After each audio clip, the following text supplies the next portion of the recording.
The council chamber floated in empty space. A massive ring of metal and glass where the most powerful beings in the galaxy gathered. Today, they looked like frightened children. Ambassador stood at the human section, her hands clasped behind her back. She watched the holographic display at the center of the room. Red dots covered the map. Each dot was a dead world. "They were winning. Humanity must contribute," the council speaker announced. His voice echoed through translation devices. "Every species has sent soldiers. Earth has sent none."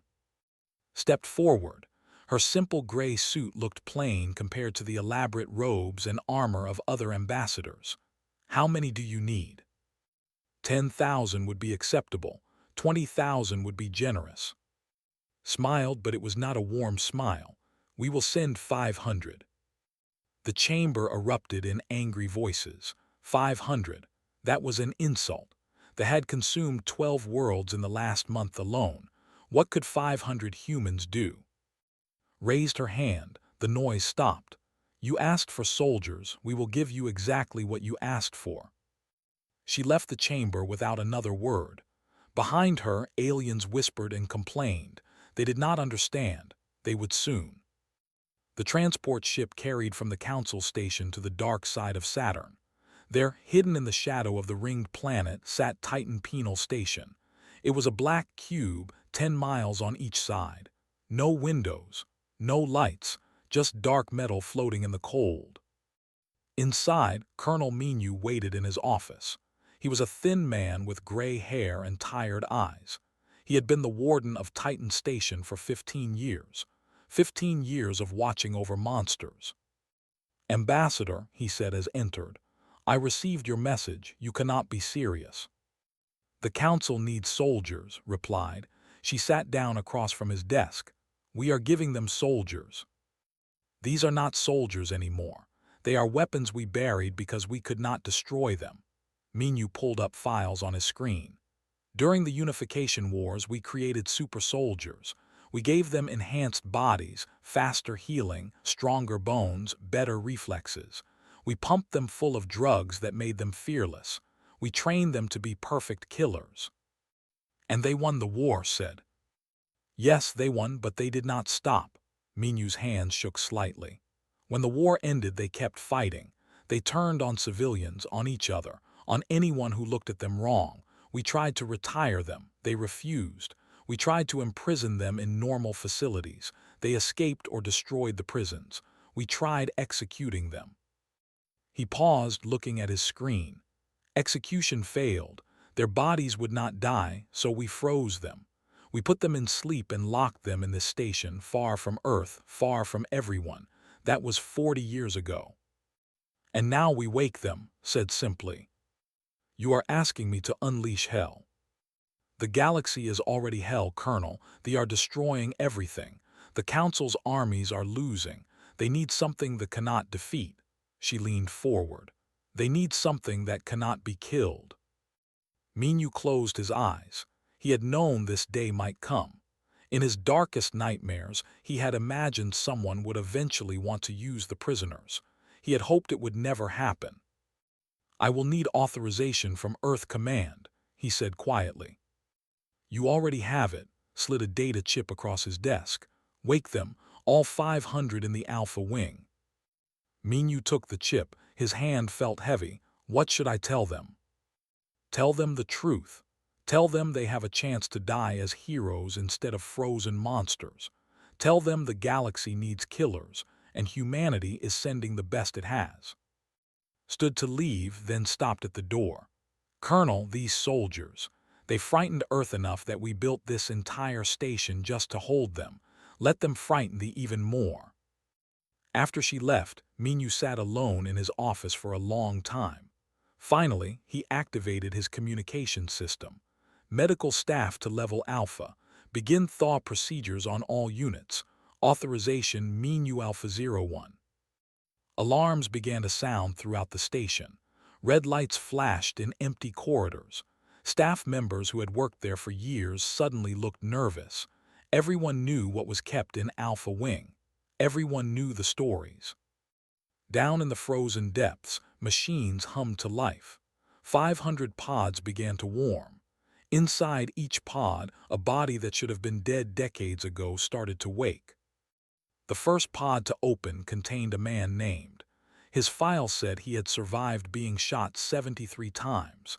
He had regenerated from wounds that should have killed him instantly. During the Battle of New Sol, he had fallen from orbit without a suit and walked away. The second pod held a woman named. She had turned an entire city into a maze of death during the war. 3,000 enemy soldiers entered that city. None left alive. She had been a tactical genius who enjoyed watching her plans destroy people.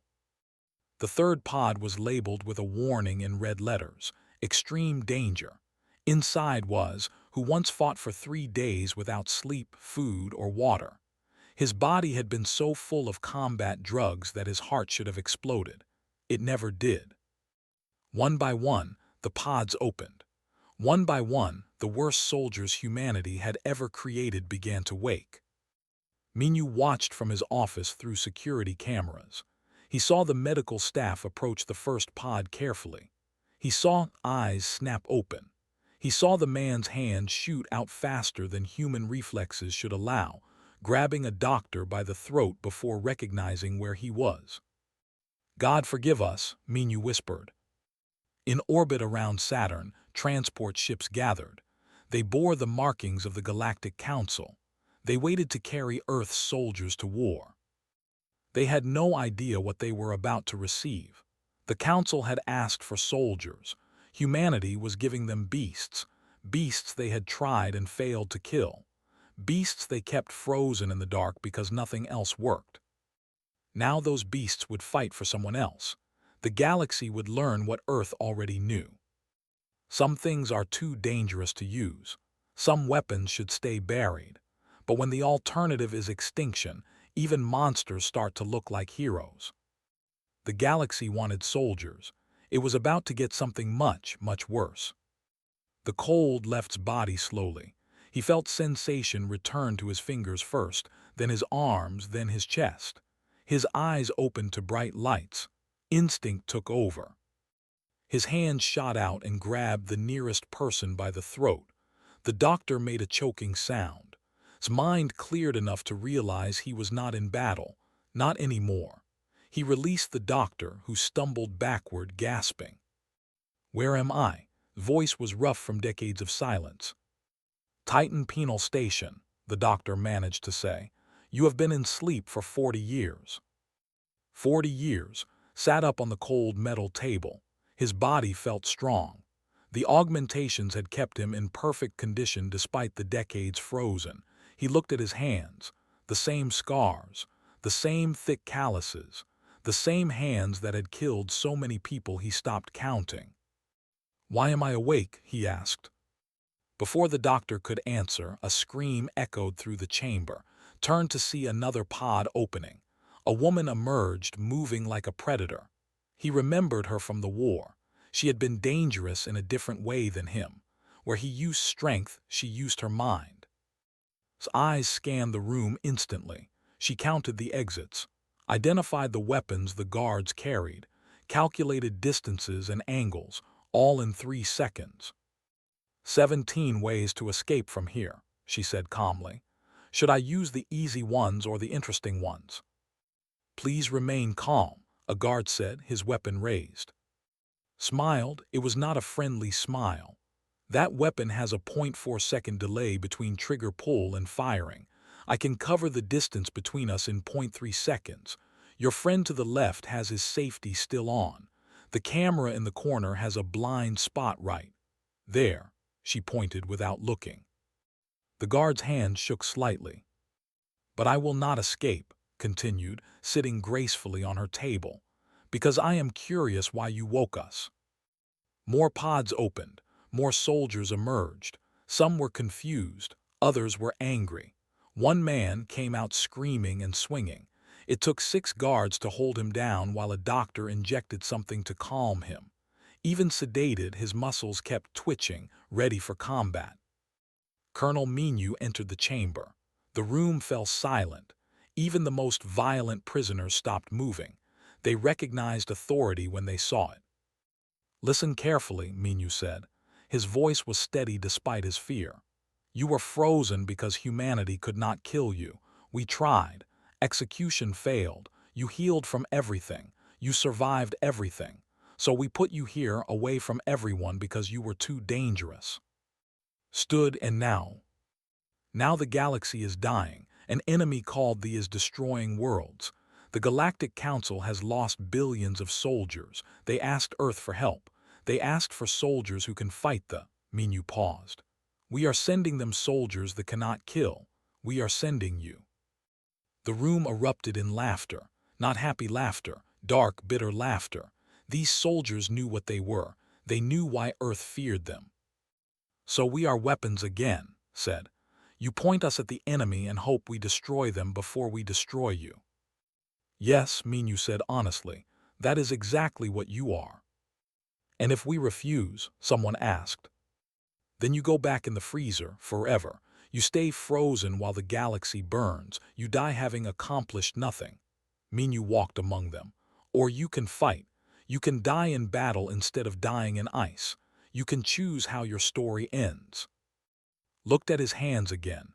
40 years frozen. 40 years of nothing. He had been a soldier once before the augmentations made him a monster, before the drugs made him unstoppable, before he became something Earth needed to hide. "I will fight," he said. Others nodded. One by one the soldiers agreed, not because they wanted to be heroes, not because they cared about the galaxy, but because fighting was all they knew. War was their home. Battle was their purpose. Over the next week, all 500 prisoners were awakened.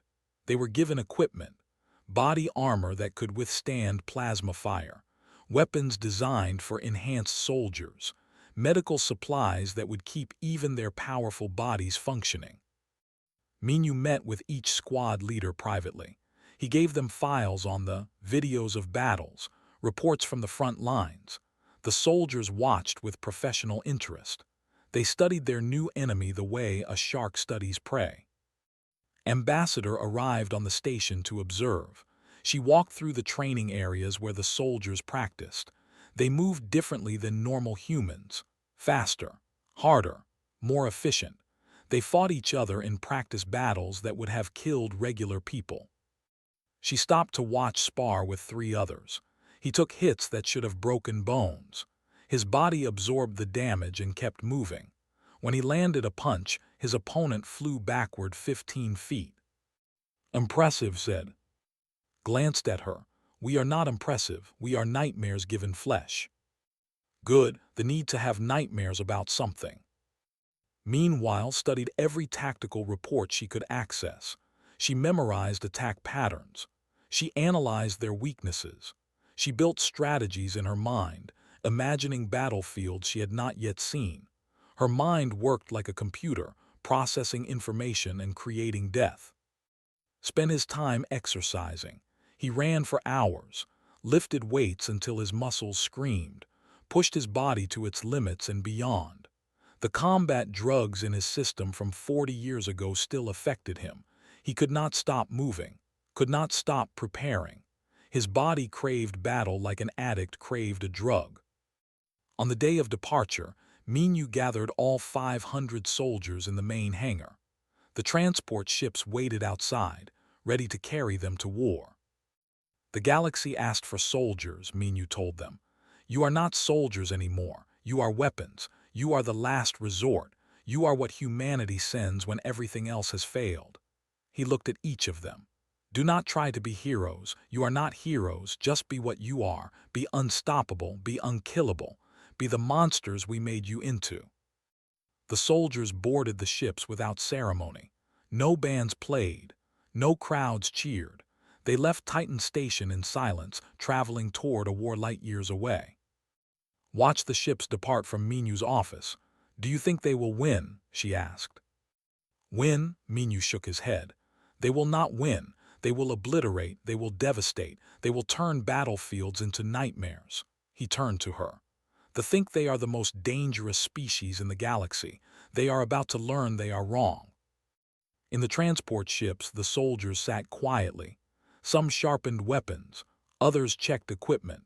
A few simply stared at nothing, lost in memories of past battles. Sat near a window, watching the stars pass, 40 years frozen, now awake again, going to another war.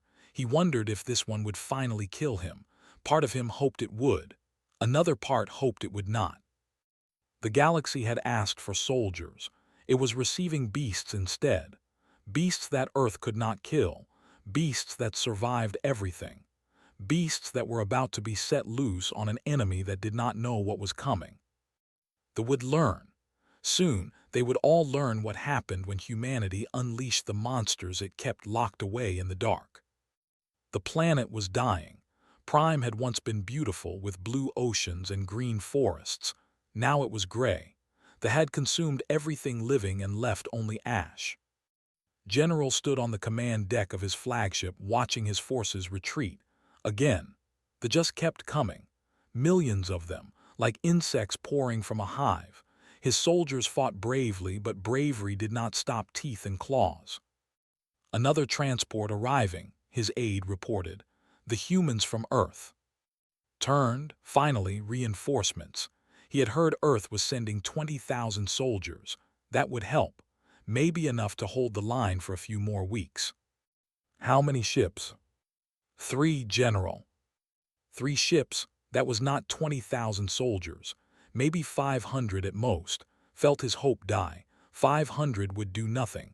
They would consume them in hours. The human transports landed at the base camp. Went to meet them personally. He had never seen humans before. Earth was new to the Galactic Council. He was curious what they looked like. The transport ramps lowered. Humans emerged, stopped walking. These were not soldiers, these were something else.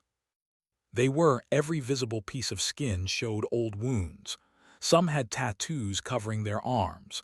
Others had metal implants visible under their skin. They carried their weapons casually like the guns were part of their bodies. They moved wrong, too smooth, too predatory. Commander N, second in command, approached the humans. "I am Commander N. Welcome to Prime. We are grateful for Earth's assistance. Where is the rest of your army?" A human stepped forward, tall, heavily, his eyes were cold. This is the army, 500. N's face showed confusion. 500. They have millions in the hive nearby. How can 500 humans make a difference? Smiled, it was not a nice smile. "You will see." Tried to be diplomatic. "Perhaps you do not understand the situation. They are extremely dangerous. They attack in massive numbers. They do not fear death. We have lost thousands of experienced soldiers already." "We understand," another human said, a woman. She was studying a tactical map on a nearby display. "You have been fighting them wrong. You treat them like an army. They are not an army. They are a swarm. You do not fight a swarm the same way you fight soldiers." "We have tried everything," protested. "No, you have tried everything you consider acceptable." Eyes met his. "We will do what is necessary, not what is acceptable." Before could respond, alarms blared.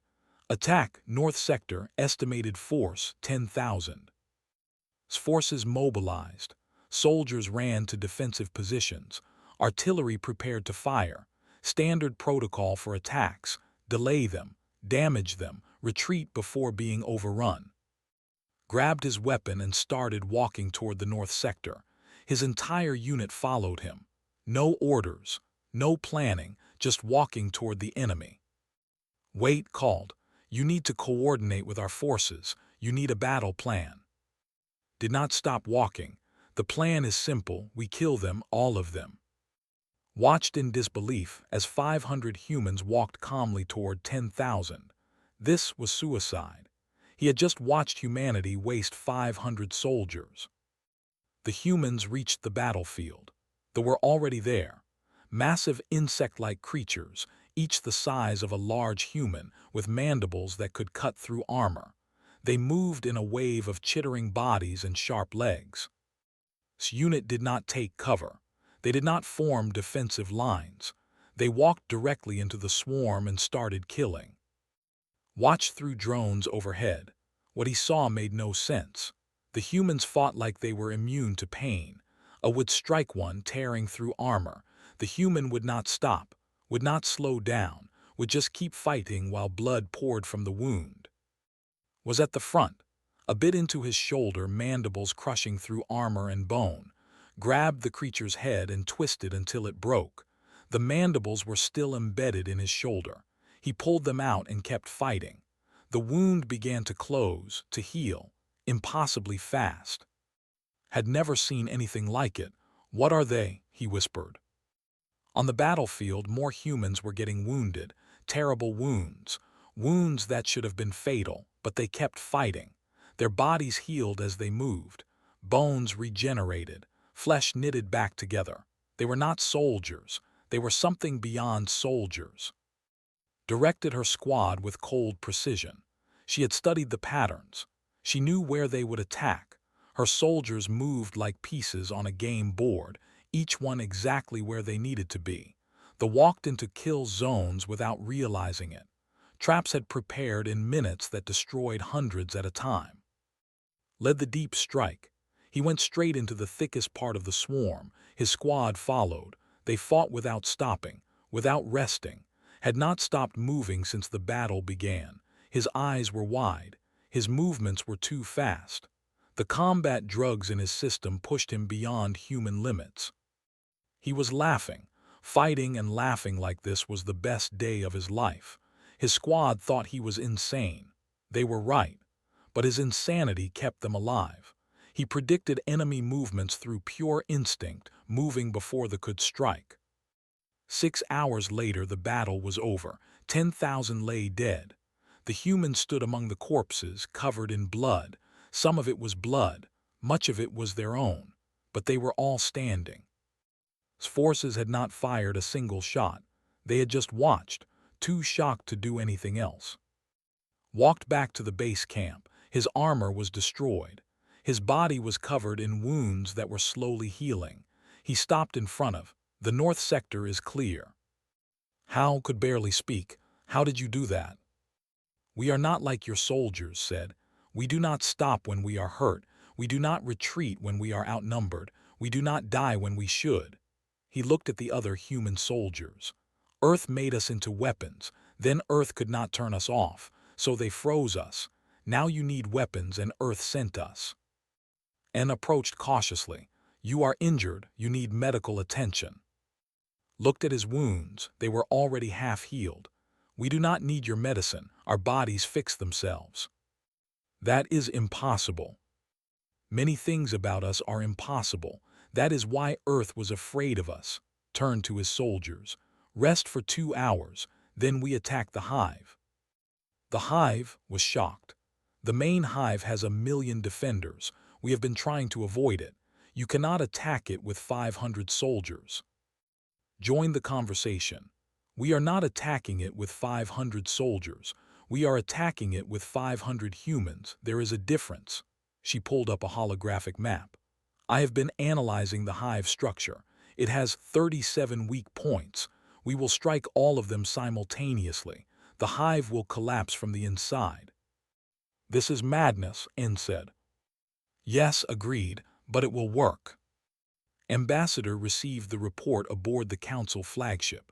She read about the first battle, about the humans who would not die, about the plan to attack the hive itself. The Council members around her were horrified. "These humans are monsters," one said. "Yes," replied calmly. "We told you that. You asked for soldiers who could fight we sent you monsters who cannot be killed. You are welcome." Down on Prime, the humans prepared for the real battle.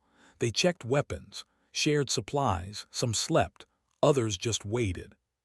Sat alone, looking at the distant hive. A massive structure of organic material, pulsing like a living thing. Inside were 1,000,000. Any sane person would run from it. But was not sane. None of them were. Sanity had been burned out of them during the Unification Wars. All that remained was the ability to fight, to kill, to survive when survival should be impossible. The galaxy had asked for soldiers. It got beasts instead, and those beasts were about to show what real monsters looked like. News traveled fast across the galaxy. The humans had destroyed the hive on Prime. 500 soldiers against 1,000,000. The humans won. Impossible but true. More reports came in. The humans were moving to other worlds. Everywhere they went, the died, not just died, were slaughtered. Entire swarms eliminated in days. The tide of the war was changing. But the reports also told other stories. Stories that made the Galactic Council uncomfortable. Stories about how the humans fought, what they did, how they won. Had become something beyond a soldier. He was now a legend and a nightmare.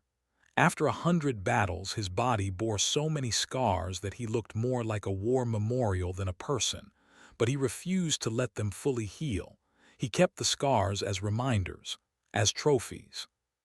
They had learned to recognize him. When appeared on a battlefield, they would try to retreat. Insects that knew no fear suddenly became afraid. They called him something in their clicking language. Council translators said it meant the one who will not die. Other species called him the immortal devil. They had seen him take wounds that would kill anything. Seen him keep fighting with broken bones, torn flesh, organs damaged. His body would heal and he would keep killing. General had tried to stop once. After a battle on the world of Tarsus, had found standing among 1,000 dead. His armor was gone. His body was covered in blood. He was eating field rations like nothing had happened. "You are wounded," had said. "You need medical care." Had looked at him with empty eyes. "I am always wounded. This is just what I am now." "How can you fight like this? Do you not feel pain?" "I feel everything, every cut, every broken bone, every wound." Had smiled a terrible smile. "I just decided pain does not matter." His methods were different but equally disturbing. She had evolved beyond simple tactics into psychological warfare. She did not just kill, she made them afraid first. On a world called Meridian, she had captured 3 warriors. She kept them alive. Then she released them back to their hive. They carried stories of the human demons, of the woman who could predict every move, who turned entire battlefields into death traps. The hive on Meridian collapsed into chaos before forces even arrived. They were fighting each other, panicking, running. Their instincts told them to swarm and attack, but had broken those instincts with fear. When her soldiers finally entered the hive, half them were already dead, killed by their own kind, walked through the carnage and smiled. "Fear is a better weapon than any gun," she said. The council observers were horrified. "This is not warfare," one had protested. "This is cruelty." Had looked at him coldly. "You asked for victory. Cruelty is how you get it." Led the deepest strikes into territory. His team would drop behind enemy lines and operate for weeks without resupply, without support, without contact with command. They were ghosts that killed everything they found. But his methods shocked even his own soldiers. He did not just kill, he used them. When supplies ran low, he would hunt for food. His soldiers watched him eat flesh raw, claiming it gave him strength. "It is protein," he said simply. "Protein keeps you fighting." His soldiers thought he was insane, but they followed him anyway. Because he had not lost a single soldier in 20 battles, he kept them alive through pure, brutal efficiency. He fought for 30 hours straight, 40 hours. Once, 50 hours without sleep. His body should have collapsed, should have shut down, but the combat drugs in his system, combined with his enhanced physiology, kept him going. He was a machine that ran on violence and refused to stop. Council observers sent reports back to there. "The humans are winning, but at what cost? They do not fight like civilized beings. They fight like animals, like monsters."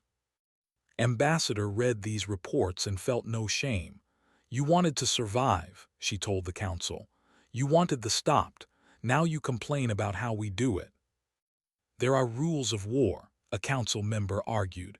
Standards of conduct. Your rules were losing, replied. Your standards were getting you killed.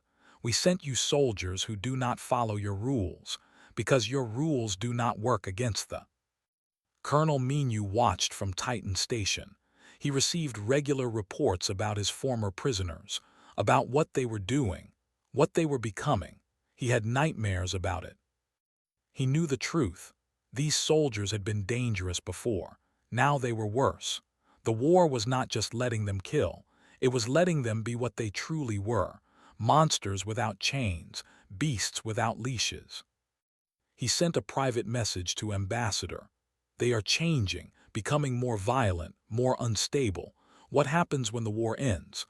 What happens when we try to bring them back? His response was short. We do not bring them back. Minu understood. These soldiers were one-way weapons. Fire and forget.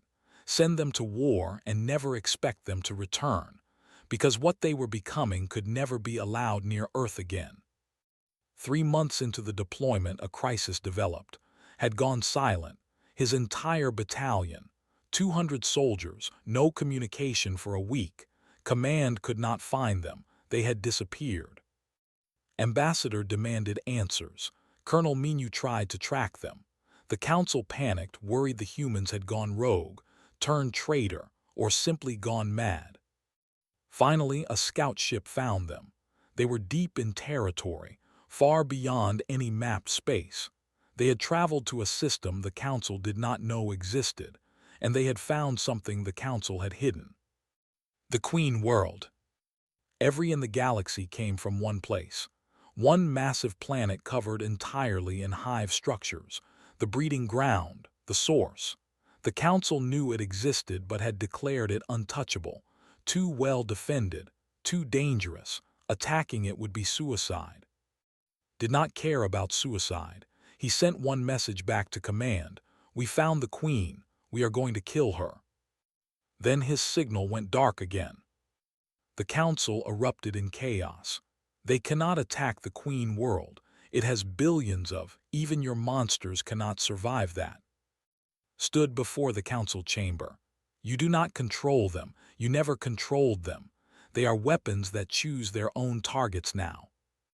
Recall them, the council speaker demanded. You cannot recall what you never controlled, said simply. Learned about's plan. She immediately took her 300 soldiers and headed toward the Queen World, not to stop, to join him. Heard the news during a battle. He killed the last in front of him, then turned to his squad. New mission. We go to the Queen World. That is suicide, one of his soldiers said. Smiled. Then we die doing something that matters. Within days, all 500 human soldiers were converging on one location. The Queen World, the heart of the source of everything.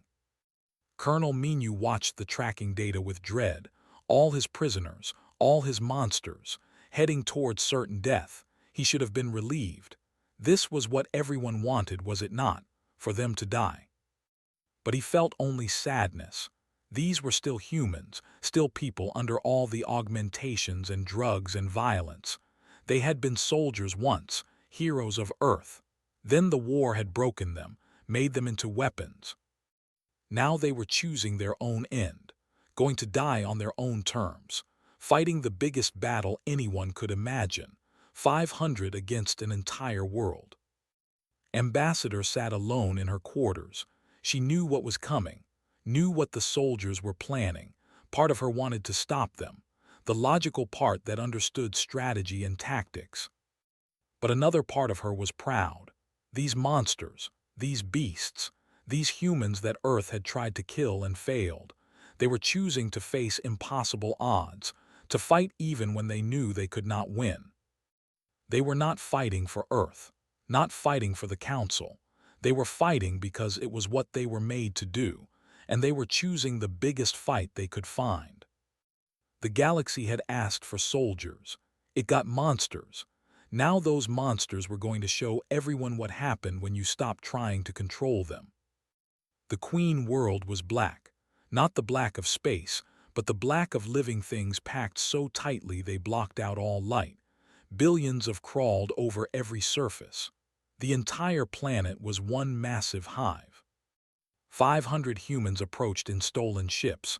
No backup, no support, no escape plan, just weapons and the will to use them. Stood at the window of his ship looking at the nightmare below. "That is where we are going," he told his soldiers. "Down there, into that." His soldiers looked at the planet. Some felt fear, most felt nothing. Fear had been burned out of them long ago. All that remained was the mission: kill the queen, end the... "We will not survive this," one soldier said. "No," agreed. "We will not, but we will do what no one else could. We will finish this war." Ship arrived next. She had spent the journey analyzing every piece of data about the Queen world, calculating attack vectors, predicting enemy responses, planning their assault with cold precision. "The Queen will be at the center of the planet," she told her commanders.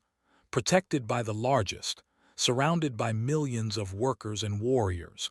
We need to create a path through all of that." "How?" someone asked. "With violence, overwhelming, relentless violence," pulled up a tactical display. "We drop in 37 locations simultaneously. Each team fights toward the center. Most teams will die, but a few will make it through. Those few will kill the queen." It was a plan built on sacrifice, on accepting that most of them would die, but it was the only plan that had any chance of working. Ship was the last to arrive. He had barely stopped fighting on his previous mission before coming here. His body was still wired, still ready for combat. He had not slept in 4 days, did not need to sleep. The drugs in his system kept him going. "This is it," he told his squad. "The biggest fight any of us will ever see, the kind of fight we were made for." His soldiers checked their weapons one last time. They were all going to die. They knew it. But if they were going to die anyway, better to die doing something impossible. The Galactic Council watched from orbit. Ambassador was there. Colonel Menu had come from Titan Station. General and his fleet waited in the distance. No one tried to stop the humans. It was too late for that. "They are insane," the council speaker said. "Yes," replied, "but they are our insanity, and they are about to do what you said was impossible." The human ships entered the atmosphere. They responded immediately, millions of them taking to the air, covering the sky like a living storm. The humans dropped through them, ships taking damage, breaking apart. But the soldiers inside jumped free, falling toward the surface in drop pods. 37 pods hit the surface. 37 teams of humans emerged and started fighting. They swarmed them instantly, thousands attacking each team. The humans disappeared under waves of alien bodies. But they did not die. They fought from within the swarms, cut their way out, started moving toward the center of the planet, toward the Queen. His team fought like they had nothing to lose, because they had nothing to lose. Led from the front, his body taking damage that should have killed him instantly. A bit through his leg. He kept walking. Another tore into his chest. He kept fighting. His healing factor struggled to keep up with the damage. He grabbed a warrior and used it as a weapon, smashing it into other. When that body broke, he picked up another. He was covered in so much blood that his own soldiers could barely recognize him. "Keep moving," he shouted. "We stop, we die." His team moved with tactical precision. She had memorized the hive structure, knew where the weak points were. Her team planted explosives as they advanced. Small charges that would not destroy the hive but would collapse tunnels behind them, creating a path forward, cutting off retreat. "No going back," she told her soldiers. "Only forward, always forward." She predicted enemy movements 3 steps ahead, guided her team through the maze of tunnels, came at them from every direction. Her soldiers fought in perfect coordination, each one exactly where they needed to be. His mind was beautiful and terrible. She was turning warfare into art, deadly, horrific art. His team went the deepest, the fastest. He did not stop, did not slow down, fought for 6 hours straight. then 10, then 15. His soldiers were exhausted. He was not, could not be, his body would not let him stop. He sang as he fought, old war songs from Earth, songs about battles and death and glory. His voice echoed through the tunnels. The heard it and knew fear. The human who never stopped was coming. Back in orbit, the council watched through drones. They saw humans dying, teams getting overwhelmed, pulled down by sheer numbers, but other teams kept advancing, getting closer to the center, closer to the Queen. "How many have you lost?" Colonel Minu asked quietly. Ambassador checked the readouts. 300, maybe more. Communication is breaking down. And they keep going. They know what they are. They know what this costs. They are paying it anyway. 20 hours into the assault, only 3 teams remained functional. Team. Less than 50 soldiers still alive, still fighting, still moving toward the center. They converged on a massive chamber, the Queen's chamber, and there she was, enormous, the size of a building, surrounded by royal guards. Each guard was 3 times larger than normal, heavily armored, extremely deadly. The 3 human commanders looked at each other. They were barely standing, covered in wounds, exhausted beyond what should be possible, but they were here. They had made it. Together, asked. Together, agreed. They attacked as one. 47 humans against 50 royal guards and a queen. The battle was chaos. Humans dying. The chamber filled with bodies. Fought his way to the Queen's head. He climbed her massive body, stabbing as he went. A royal guard grabbed him, crushing his ribs. He did not stop, could not stop, broke free and kept climbing. Directed the final assault even as she fought, coordinating movements, identifying weak points. Her mind worked even as her body failed. She was shot through the shoulder, through the leg. She kept thinking, kept planning, kept fighting. Had been fighting for 30 hours straight. His body was breaking down. The drugs could not sustain him forever, but he refused to fall, refused to stop. He fought with broken arms, with bleeding legs, with a body that should have died hours ago. And finally reached the Queen's head.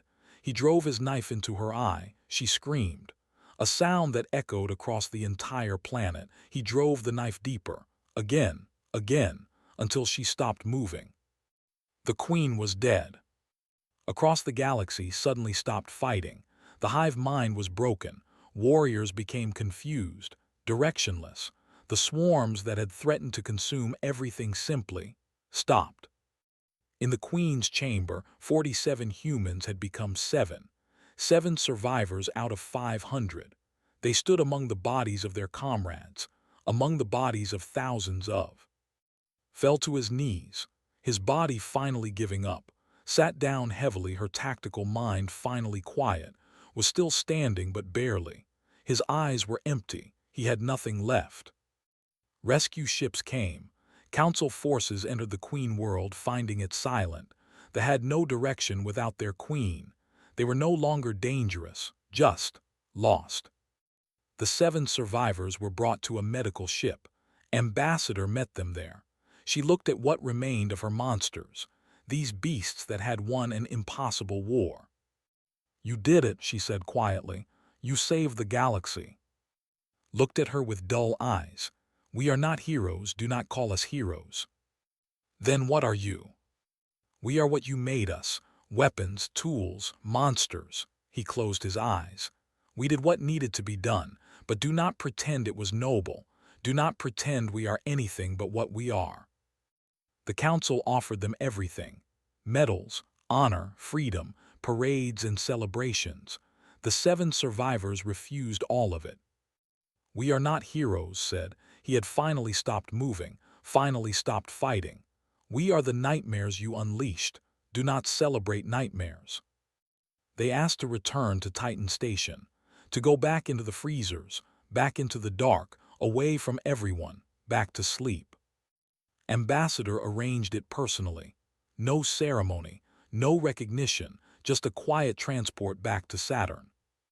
Colonel Menu met them at the station. He looked at the 7 survivors. Out of 500, only 7, and they chose to return to prison. Why, he asked. You are free, you could go anywhere, do anything.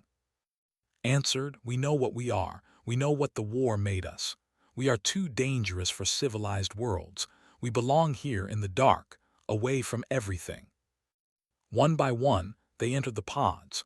One by one, they were frozen again, choosing to sleep rather than live in a galaxy they had saved but could never be part of. As the last pod closed, final words were recorded. Next time the galaxy needs monsters, let them die. Do not wake us again. We have paid enough. The galaxy was saved, they were defeated, the war was over, but it would never forget what humanity did, what humans were capable of. The monsters Earth kept locked away, the beasts that could not be killed.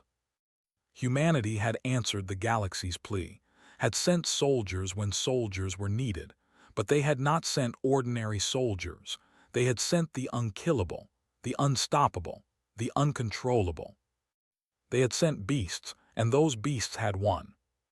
But at a cost, always at a cost.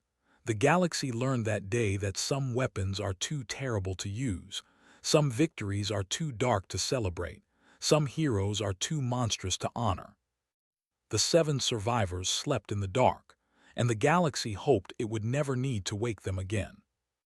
Because next time, there might be no one left to control them, no one left to send them home, no one left to put the monsters back in their cages.